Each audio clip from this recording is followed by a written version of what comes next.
Standing at the window, I observed the car pulling into the driveway, turning right and disappearing into the street. I questioned why I wasn't more upset, having just witnessed 10 years of my life slip away. Wasn't there supposed to be more than a shrug and a casual acknowledgement that I should go take care of the dripping faucet? Turning towards the kitchen, I mentally replayed the events of the last half hour. Returning from work, I found my wife, Peggy, seated at the kitchen table with a full glass of wine. I sensed something was amiss right away. Firstly, she was home before me, a departure from her usual schedule of arriving half an hour to an hour after me. Secondly, there was nothing on the stove. Finally, a glass of wine, a rare choice for Peg. No sooner had I entered the room than she asked me to sit down, revealing she had something to say. Grabbing a beer from the refrigerator, I settled across from her. Peg told me she had noticed a disconnection between us in the last 6 months. Uncertain about the cause, she expressed her concern about our drifting apart. Despite attempting to discuss it, all she heard was that we were going through a rough time and things would improve. Peg then informed me of her decision to initiate a break, emphasizing it wasn't about divorce, just a temporary separation. She felt the need for space to reflect on her life and understand the reasons behind our relationship strain, encouraging me to do the same. In response, I tried to downplay the severity of the situation, urging Peg not to view it as that bad. Acknowledging our problems, I emphasized that every marriage faced challenges. I expressed my belief that we couldn't solve these issues by being apart and not communicating. Peg informed me that talking wouldn't resolve our issues, emphasizing that I only perceived one problem in our marriage, the lack of closeness. According to her, my proposed solution was too simplistic, merely involving her getting undressed and allowing me to do as I pleased. Peg asserted that there was more to our problems. We no longer made love or snuggled, and she couldn't explain why. Despite still loving me as much as the day we got married, something was wrong, and she needed space to figure it out. She clarified that she didn't want to throw 10 years of marriage away, but believed that time apart might help. Peg had already packed her belongings and planned to stay with her sister until finding her own place, promising to call me weekly to stay in touch. As she prepared to leave, mentioning her commitment to Mary, she departed without a goodbye kiss. Her actions spoke volumes, revealing the depth of our situation. It didn't take long for word to spread that Peggy and I had broken up. Most of our friends sympathized and tried their best to cheer me up. Peggy would call me once a week and ask how I was feeling, and I'd say I was doing fine. Then I'd ask how she was feeling, and she'd say she was fine. Then I'd ask her if she was ready to come home, and she'd say, not yet. 6 weeks into Peg's absence, unsettling rumors surfaced, hinting at her having a boyfriend. I didn't want to believe it. I wanted to believe that it was just like she said, that she just needed some time alone to get her thoughts in order and then she'd come home. I kept hearing different things, so I decided to check out the rumors. I would find out where Peg was staying, do a little investigation, and put an end to the rumors. But no one could tell me where she was staying, either couldn't or wouldn't. And I began to sense that something in the situation was extremely suspicious. I dined with my friend Tom and his wife Tanya, shared my concerns, inadvertently revealing that I planned to hire a private investigator to locate Peg and verify the rumors. I observed Tom exchanging a glance with Tanya, and she subtly nodded. Tom advised me to save my money, confirming the accuracy of the rumors but refusing to disclose further details. In response to my inquiry about Peggy leaving me for someone named Adam White, Tom explained that Adam worked with Peggy, and she had indeed left me for him. I expressed confusion, questioning why she didn't simply get a divorce instead of opting for separation. Tom countered by highlighting Peg's meticulous planning, suggesting that she had been dating Adam for almost a year and likely had contingency plans in place. According to him, Peg might have organized the separation so she could return home if things didn't work out with Adam. Feeling frustrated with the lack of information from my supposed friends, I stood up, tossed my napkin on the table, and declared that I would walk myself before leaving. On the way home, I pondered what I had just discovered. No closeness with Peg for over a year because she refused to be with me. No closeness for over a year because she rejected my touch. And all the while, she pretended everything was fine. I stayed at home, played the good boy, and waited for the unfaithful truth. All my friends knew, yet they let me sit there and wait. The waiting was over. The next morning, I scheduled an appointment with the cordless detective agency and provided them with an advance. I informed them of Peg and her boyfriend's workplace, instructing them to gather all possible information. Then I went home and created a list of tasks to end my relationship with Peg. I mentioned that I would wait for the detective report, intending to have the list and be prepared once it was available. After completing the list, I leaned back in my chair and contemplated another issue. I acknowledged that it had been almost 16 months without any closeness due to Peg's rejection and decided that now that I knew the reason, I wouldn't remain celibate any longer. Sitting at the kitchen table, sipping a beer and planning to end the long dry spell, I recalled Tom's words about Peg's meticulous planning. Knowing her well, I realized she had plans for my reaction and how to use it against me in the divorce. The list I made was useless. She could predict my response. A new list took shape, requiring immediate action and strategies to turn the tables on Peg. The next morning, I went to the bank to deposit my check. While there, I checked the safe Peg and I shared. The register showed Peg regularly checking it weekly. I noticed she was watching me, ready to respond at the first sign that I was onto her. I pondered that for a moment. Afterward, I removed the 5 certificates of deposit from the plastic envelopes, went upstairs, and used the bank's copy machine to duplicate all 5. Subsequently, I placed the copies back in the envelopes within the box. Unless Peg took the discs out of the envelopes to check them, she would never know about the switch. Knowing that Peg was keeping tabs on me, I casually took my passport out of the box and mentioned carelessly to the woman at the bank as she returned the box that I was going to Mexico for a fishing trip. I walked out of the bank with 5 CDs in my pocket. My visits to the bank averaged 2 times a week. During each visit, I cashed in 1 CD, paid an early withdrawal fee, and then stashed the cash when I got home. Lacking faith in credit cards due to their potential pitfalls, I held an American Express card in my name, where the full balance is settled with the bill, along with several gasoline company credit cards and 1 Visa card with a low limit. In contrast, Peg possessed a good half-dozen credit cards in her name, some with high limits. Monthly, I paid the bills, compiled a list of the balances, and set it aside. I compiled a list of desired items, then went online. Over the next 2 weeks, I initiated spending on Peg's credit cards. My intention was to leave her with substantial credit card debt upon my departure. I upgraded my computer, acquired a new Dell with all the accessories, purchased a Remington 700 on eBay, and obtained other items like a digital camera and a modern phone with various features. The house belonged to Peg, inherited from her parents, so I had no legal claim to it. Nevertheless, we used it as collateral for an open line of credit. Timing it right, I could draw from the line before she realized. Previously questioning why during our trial separation she left me in her house instead of asking me to leave, I now understood that being in the house implied I was eagerly awaiting her return. I viewed the separation as temporary from her perspective. Subsequently, I closed my 401k at work, paid the penalty, and saved the money. I leaned back in my chair and awaited the private investigator's report. The only challenge was how to discreetly conclude it without attracting attention. To avoid surveillance, I decided to plan weekend fishing trips. She was aware of my fondness for fishing and the catches I brought home, making it unlikely for her to hire a private investigator to follow me. After all, wasn't I a fool? Hadn't she been playing with my mind for over a year? On a Friday, just before leaving work, I received a call from Tanya urging me to stop by their place. Despite attempting to decline, she insisted it was crucial, so I agreed to visit. Upon arrival, Tanya welcomed me and led me into the living room where Tom was seated in a soft armchair.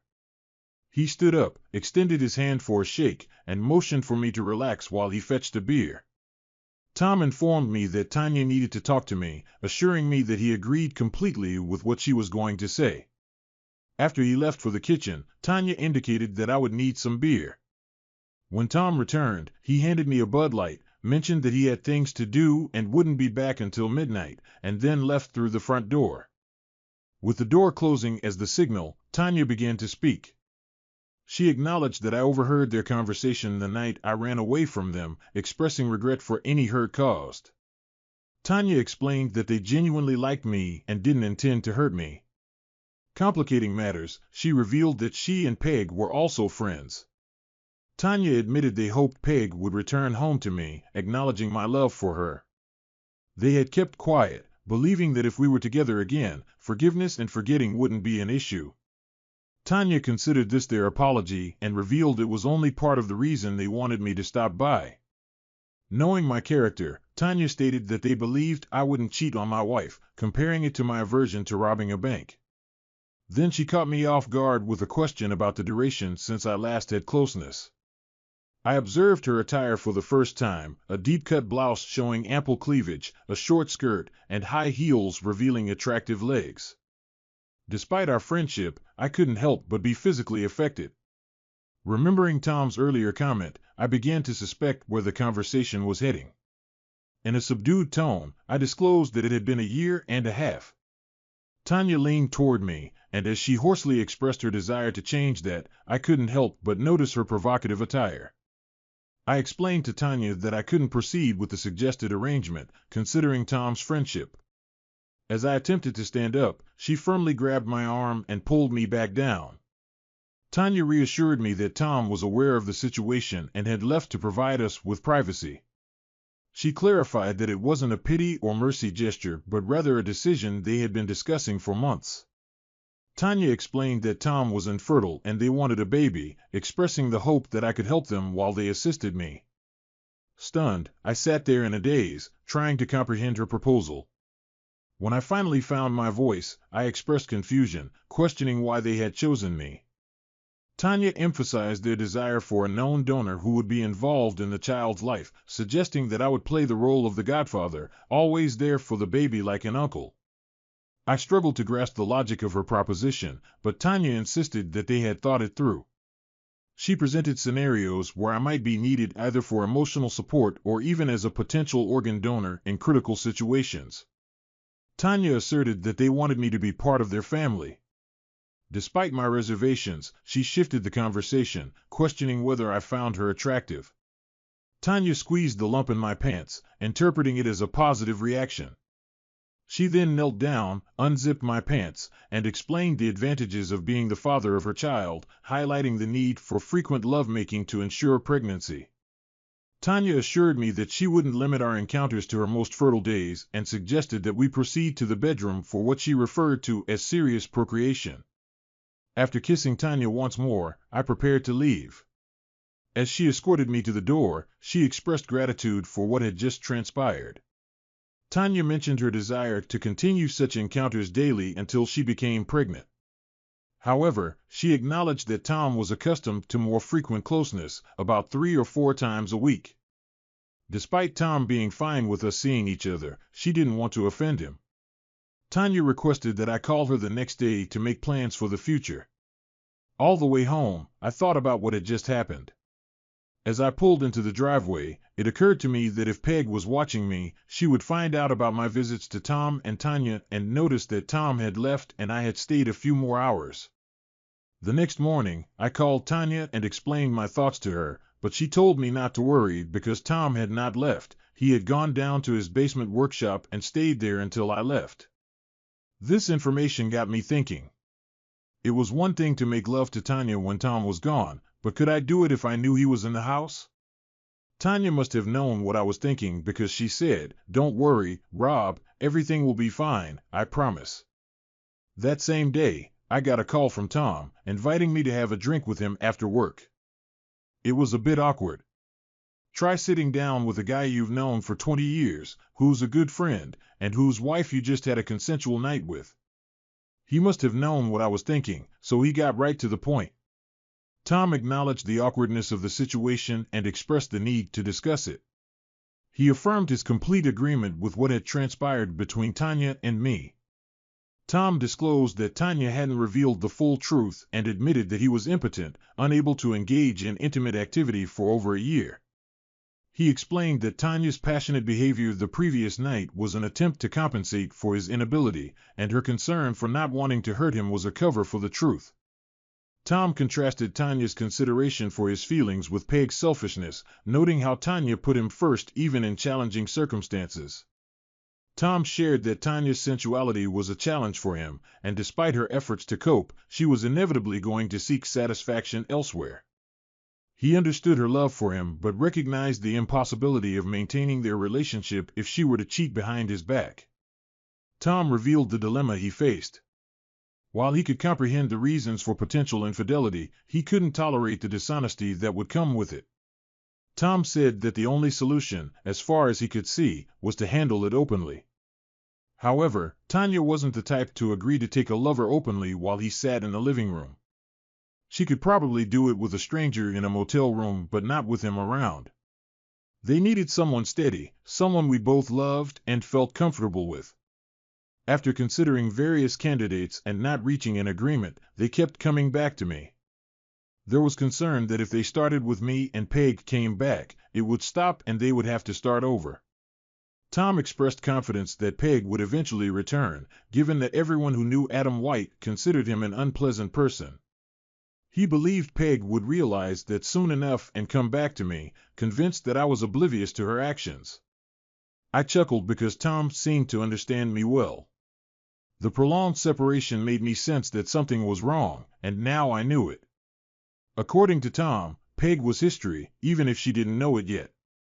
He was confident that I wouldn't take her back under any circumstances, freeing Tanya and him to approach me. They wanted to have a baby, and Tanya needed a physical relationship until doctors could identify and resolve Tom's issue. They needed someone else to fulfill that role for Tanya. Tom acknowledged that it might sound peculiar, but he believed that me being intimate with his wife would, in fact, save his marriage. He wanted me to get used to the idea that he knew about it and there was nothing wrong with him.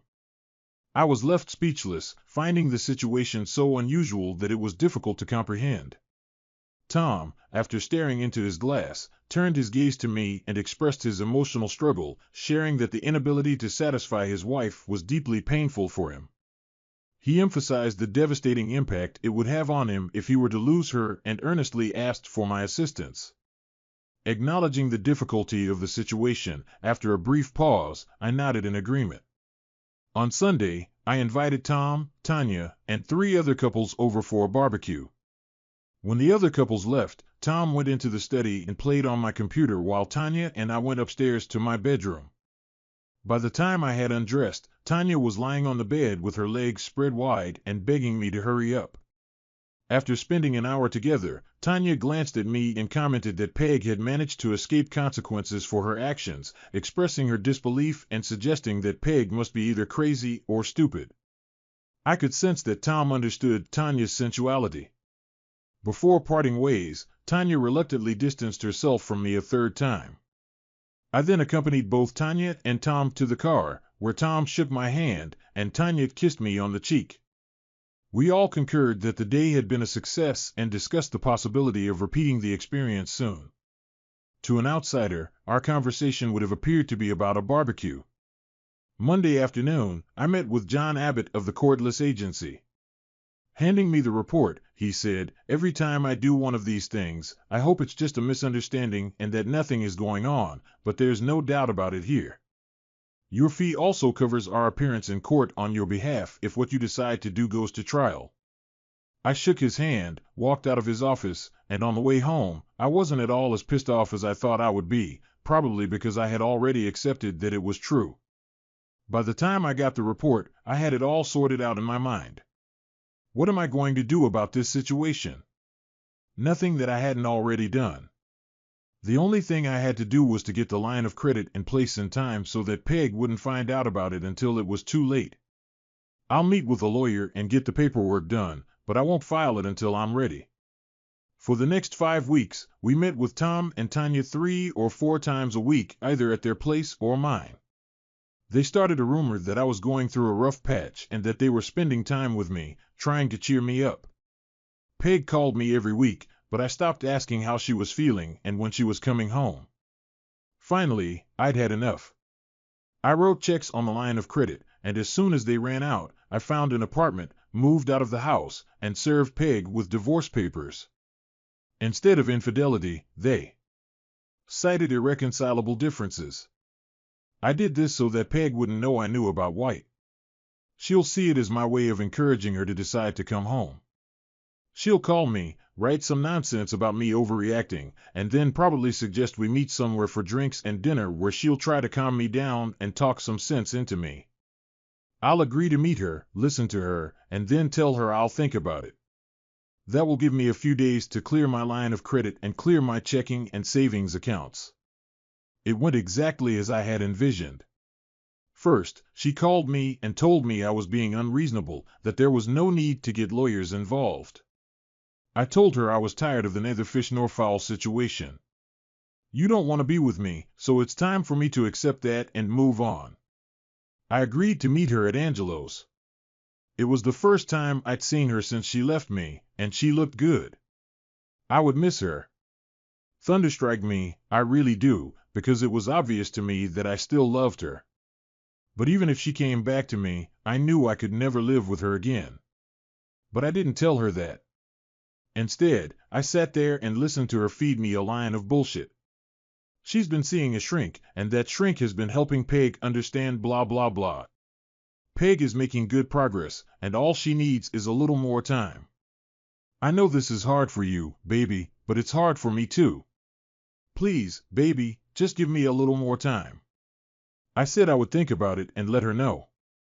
I waited 2 days and then called my attorney and told him it was time to move on to step 2. He canceled the divorce papers and sent Peg a notice that the filing was canceled. Peg called me from work, thanked me, and told me I wouldn't regret it. I smiled, knowing I wouldn't regret it, but she didn't know why. But she would find out soon enough. That night, I joined Tom and Tanya for dinner. After the meal, Tanya and I retired to her bedroom, where she spread a blanket and expressed a desire to make love instead of just having closeness. She revealed that a home pregnancy test on Tuesday and a doctor's confirmation that afternoon confirmed she was pregnant and I was going to be a father. Although our encounter was brief that night, it was a slow and enjoyable session. Afterward, I informed Tanya that I might not see her again soon as I planned to conclude the situation with Peg and White that week, possibly requiring me to leave town for a while. Tanya urged me not to take any drastic actions, emphasizing the need for the baby's father to be around. Concerned, she speculated that my decision might be influenced by Tom's situation and urged me to think about it differently. Despite our recent closeness, she emphasized that just because she got what she wanted doesn't mean she doesn't still need me.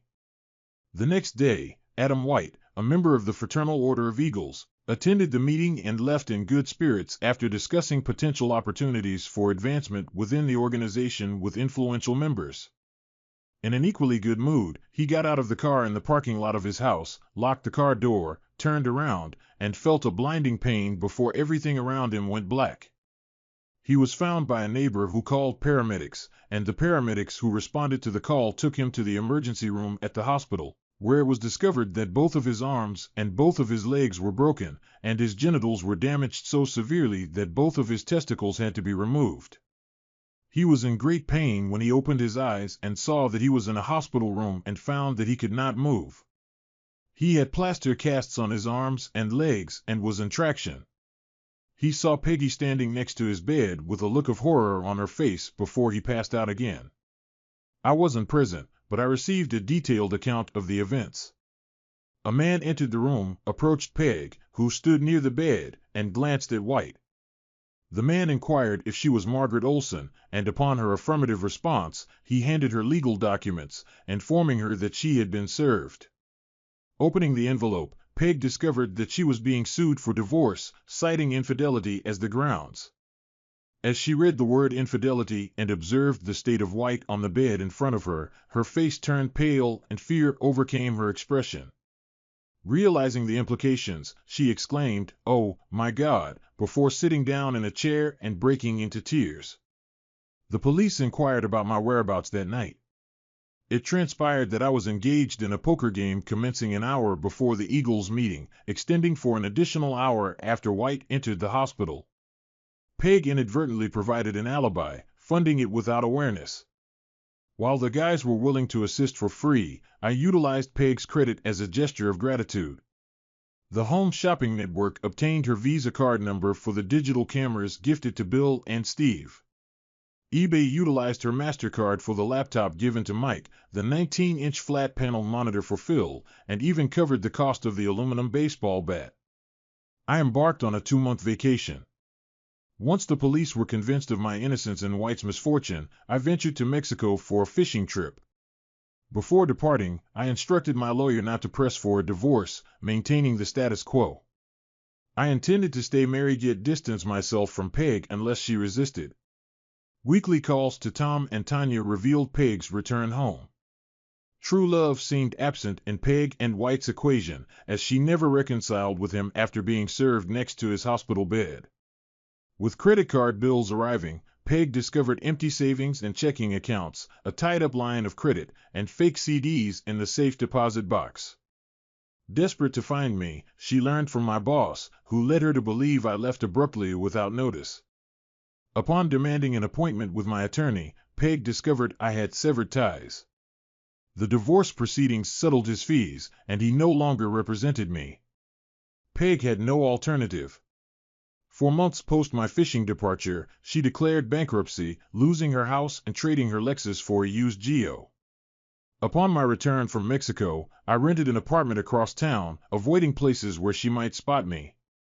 Tanya, now 5 months pregnant and even more alluring, and I resumed our relationship without concerns about being observed. 2 or 3 times a week, we spent nights at each other's places. Peg found out about my return 2 months later, and one day, waiting for me in the parking lot after work, ignoring her, I drove away, and she followed. Eventually, I pulled into Bud's Grill Bar parking lot, intending to talk to her away from my workplace. Already at the bar ordering a Bud Light, I observed her entering, scanning the surroundings before spotting me and making her way over. While mumbling something when she reached me, I anticipated her actions. Turning on the stool, catching her hand and squeezing it firmly, I warned her not to provoke me too much, expressing my readiness to cause her pain. After releasing her wrist, I clarified that I wasn't running away but moving slowly and carefully to ensure she could follow me. I emphasized that discussing her actions in the parking lot where I worked was inappropriate, as everyone there already knew about her behavior. I expressed my desire to talk to her.